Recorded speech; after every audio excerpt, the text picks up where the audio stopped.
Hello students, तो चलिए आज हम लोग इस वीडियो में कवर करते हैं एक टॉपिक जो कि होगा एक्स्ट्रा क्वेश्चंस ऑन पॉलिनोमियल्स। तो कुछ बच्चों की रिक्वेस्ट थी कि पॉलिनोमियल्स में हम लोग कुछ एक्स्ट्रा क्वेश्चंस को कवर करें। तो चलिए हम लोग कुछ एक्स्ट्रा क्वेश्चंस देखते हैं। तो सबसे पहला जो हमारा क्वेश्चन होगा उसमें क्या है कि हमारे पास एक क्वाड्रेटिक इक्वेशन है। जैसे कि मान लीजिए हमारा जो क्वाड्रेटिक इक्वेशन है वो है x² + 7x + 10।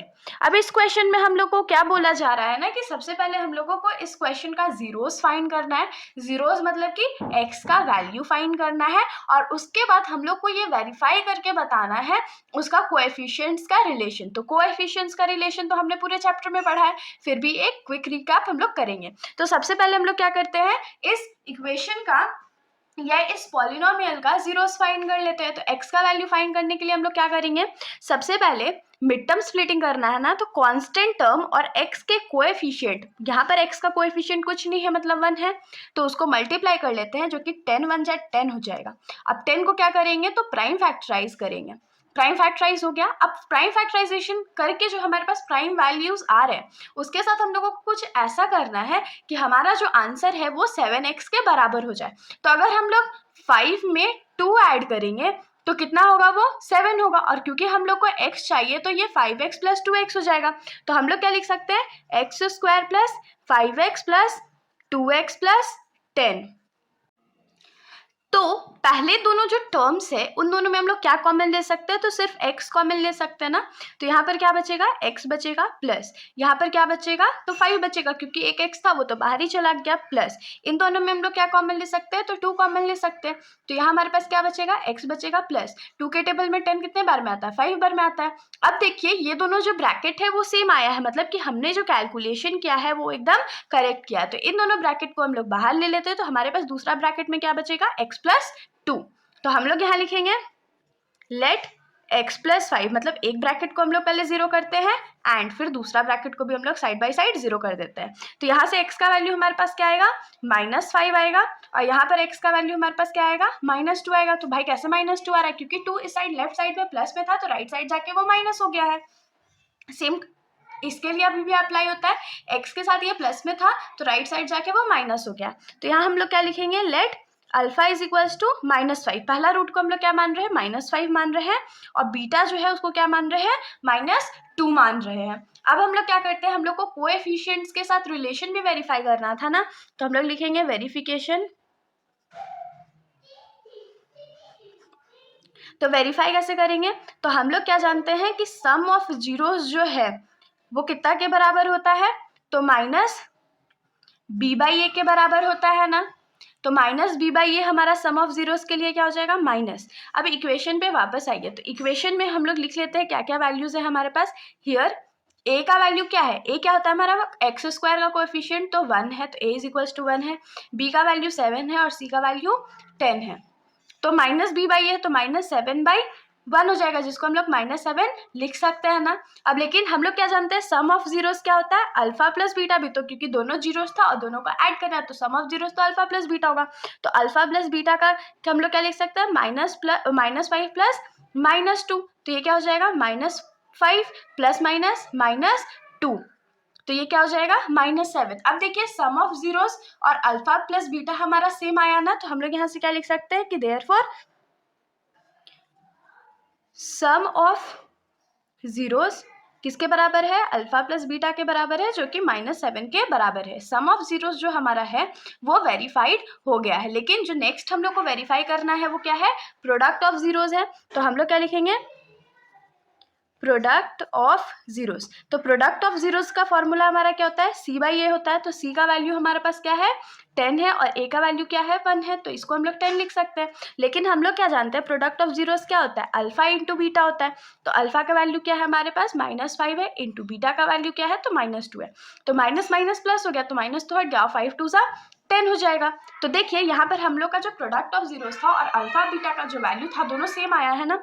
तो हम लोग क्या लिख सकते हैं कि देयरफॉर प्रोडक्ट ऑफ जीरोस वो अल्फा × बीटा के बराबर है, जो कि 10 है। तो इसके भी हम लोग क्या लिख सकते हैं कि प्रोडक्ट ऑफ जीरोस जो है वो वेरीफाइड हो चुका है। तो इसके साथ हमारा ये जो एक क्वेश्चन था वो खत्म हो जाता है। अब हम लोग क्या करते हैं, इसके जस्ट बाद का एक और सेम मेथड का क्वेश्चन देख लेते हैं। बाकी अगर आप लोगों को और क्वेश्चन चाहिए होंगे तो आप लोग एनसीईआरटी के एक्सरसाइज का सॉल्यूशंस भी जा करके देख सकते हो।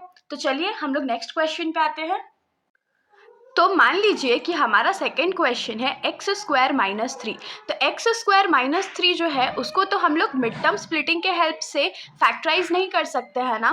तो इसको हम लोग कैसे करेंगे, तो एक्स स्क्वायर माइनस थ्री को हम लोग क्या लिख सकते हैं, रूट थ्री का स्क्वायर। और हम लोग जानते हैं अगर कोई भी फैक्टराइजेशन हम लोग को करना हो और वो ए स्क्वायर माइनस बी स्क्वायर के फॉर्म में हो तो उसको हम लोग क्या लिख सकते हैं, एक ब्रैकेट में ए प्लस बी और दूसरे ब्रैकेट में ए माइनस बी। तो यहाँ से ये क्या हो जाएगा, एक बार x माइनस रूट थ्री होगा और दूसरी बार x प्लस रूट थ्री होगा। तो अब हम लोग क्या करेंगे, यहाँ पर लिखेंगे let x minus root three is equals to zero और दूसरे में क्या लिखेंगे, x plus root three is equals to zero. तो यहाँ से x का वैल्यू जो है हमारा वो क्या आ गया, रूट थ्री आ जाएगा और यहाँ से x is equals to minus root three आ जाएगा। तो ये जो माइनस रूट थ्री है वो आ गया, ये हमारा रिक्वायर्ड जीरोस था। अब हम लोग क्या करेंगे, let alpha is equals to root three मान लेते हैं एंड बीटा को हम लोग माइनस रूट थ्री मान लेते हैं। तो अब तो हम लोग को वेरीफाई करना है ना, तो हम लोग लिखेंगे वेरिफिकेशन में हमारा जो सम ऑफ जीरोस है, सम ऑफ जीरोस हमारा किसके बराबर होता है, माइनस बी बाई ए के बराबर होता है। अब इस इक्वेशन में वापस आइए, हमारा जो इक्वेशन था वो क्या था, एक्स स्क्वायर माइनस थ्री। यहाँ एक्स स्क्वायर का कोएफिशिएंट क्या है, 1 है और b किसका कोएफिशिएंट होता है, x का। तो x का तो कोई टर्म ही एग्जिस्ट नहीं करता है तो ये जीरो हो जाएगा और c के जगह क्या होगा, माइनस थ्री, क्योंकि हमारा कांस्टेंट टर्म तो माइनस थ्री है। तो यहाँ पर माइनस बी के जगह जीरो और ए के जगह वन, जिसको हम लोग डायरेक्टली जीरो लिख सकते हैं। बाकी हम लोग क्या जानते हैं, सम ऑफ जीरोस क्या होता है, अल्फा प्लस बीटा भी होता है। तो अल्फा प्लस बीटा क्या हो जाएगा, root three plus minus root three. तो root three plus minus minus root three, तो रूट थ्री में से रूट थ्री चला जाएगा तो जीरो बचेगा। तो यहाँ से हम लोगों को क्या मिल गया कि देयरफॉर सम ऑफ जीरोस जो है वो अल्फा प्लस बीटा के बराबर है, जो कि जीरो के बराबर है। ठीक है, ये हमारा जो सम ऑफ जीरोस था वो वेरीफाई हो गया। अब हम लोग क्या करेंगे, प्रोडक्ट ऑफ जीरोस को वेरीफाई करेंगे।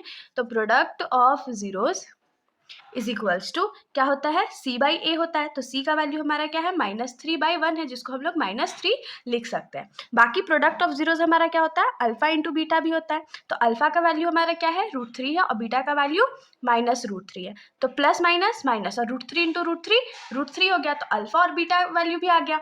और देखिए यहाँ पर अल्फा बीटा और प्रोडक्ट ऑफ जीरोस का वैल्यू माइनस थ्री है, मतलब कि ये भी वेरीफाई हो गया। तो therefore product of zeros is equals to alpha beta is equals to minus three, hence verified. तो अब आप लोगों के दिमाग में आ रहा होगा कि दीदी आपने जितना भी क्वेश्चन कराया है सब में तो हमारा वेरिफिकेशन जो है वो ट्रू ही हो जाता है।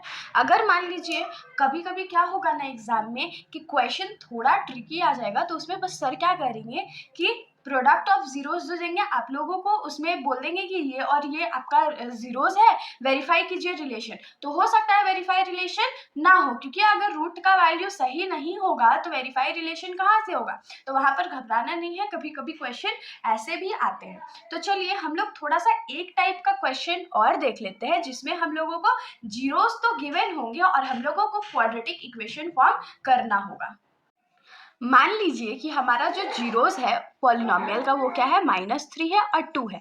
तो पहला जीरो जो है उसको हम लोग हमेशा क्या मानते हैं, अल्फा प्लस बीटा मानते हैं। तो हम लोग क्या लिखेंगे, let alpha plus beta is equals to minus three. और दूसरा जो जीरो होता है उसको हम लोग हमेशा प्रोडक्ट ऑफ जीरोस मानते हैं। तो प्रोडक्ट ऑफ जीरोस क्या हो जाएगा, alpha into beta is equals to two. इसमें कोई दिक्कत, होप सो कोई दिक्कत नहीं होगी। अब हम लोग क्या लिखेंगे, क्योंकि हम लोगों को क्वाड्रेटिक इक्वेशन फॉर्म करना है तो हम लोग लिखेंगे जनरल इक्वेशन या जनरल फॉर्म ऑफ इक्वेशन हमारा क्या होता है, x square minus alpha plus beta into x plus alpha into beta. तो एक्स स्क्वायर में तो कोई वैल्यू पुट नहीं करना, तो ये एक्स स्क्वायर हो जाएगा माइनस अल्फा प्लस बीटा के जगह हम लोग क्या पुट करेंगे, minus three into x plus alpha beta की जगह क्या पुट करेंगे, टू पुट करेंगे। तो ये क्या हो जाएगा, x square minus minus plus three x plus 2। तो ये हमारा रिक्वायर्ड पॉलिनोमियल हो जाएगा। तो ये तो बहुत सिंपल था। अगर कभी भी आप लोगों को ऐसा दे देता है कि 2 जीरोस दे दिया गया है और उसके बाद बोल रहा है कि आप लोगों को इक्वेशन फॉर्म करना है, तो सबसे पहले क्या करना है, पहला जो जीरो गिवन है उसको अल्फा प्लस बीटा मानना है, दूसरा जो जीरो गिवन है उसको अल्फा बीटा मानना है, और उसके बाद ये जो जनरल इक्वेशन है इसमें इसको पुट कर देना है। तो आपका आंसर जो है वो बहुत आसानी से आ जाएगा। तो इसके साथ हमारा जो थोड़ा सा एक्स्ट्रा क्वेश्चन था, मतलब 3 जो एक्स्ट्रा क्वेश्चन थे वो यहीं पर खत्म हो जाते हैं। बाकी अगर आप लोगों को कोई भी डाउट हो तो आप लोग बेशक कमेंट सेक्शन में पूछ सकते हैं, वरना अगर आप लोगों को वीडियो अच्छी लगी हो तो वीडियो को लाइक कर दीजिएगा और मेरे चैनल को बिना सब्सक्राइब किए कहीं मत जाइएगा। Thank you.